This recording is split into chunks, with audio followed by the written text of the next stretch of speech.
Oftentimes, when people discuss the greatest of all time, you will see names like Alexander, Caesar, and Napoleon brought up. These are all great choices, but I do believe there is one person who can be put up there as the greatest of all time.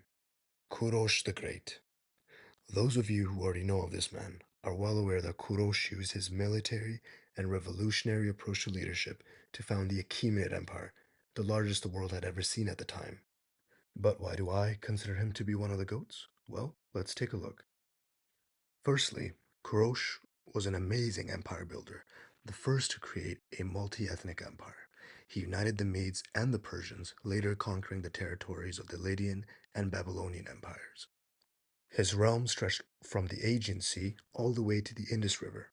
Now, like most empires, it did eventually fall, but it fell to one of Kurosh's admirers, Alexander the Great.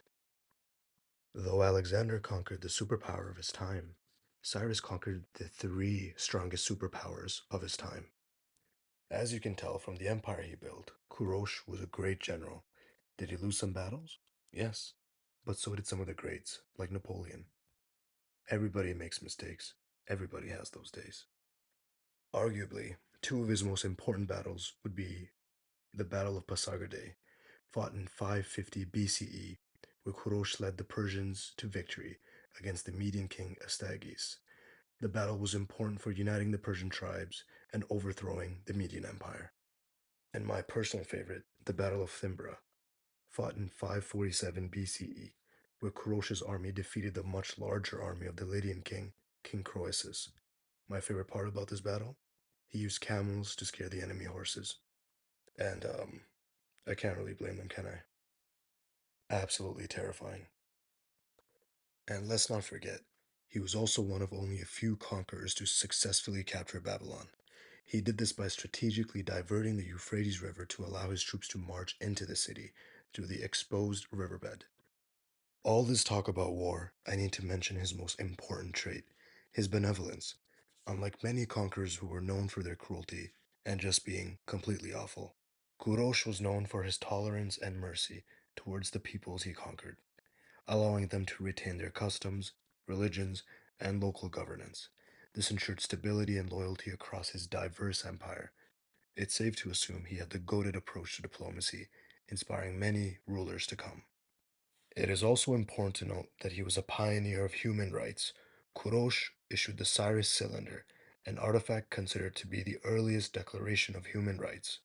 This artifact outlined his policies of ensuring human rights with religious freedom and cultural respect. There is also his liberation of the Jews.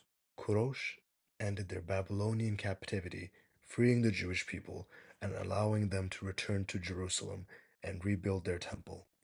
For this, he is the only non Jewish person referred to as a Messiah or Anointed One.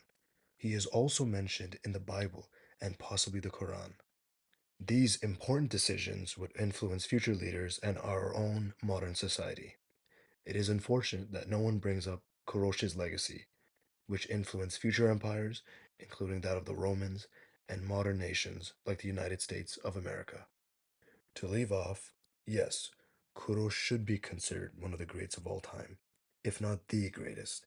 Even his tomb would state, Mortal, I am Cyrus, who founded the Persian Empire and was king of Asia. Grudge me not, therefore, this monument. Countless armies and invading forces came across this inscription over the next few thousand years, and all chose to respect his wishes and leave the tomb alone. Just imagine how goaded you gotta be for people to talk about you this way after more than 2,500 years. Hmm, in some way, seems like Kurosh achieved immortality.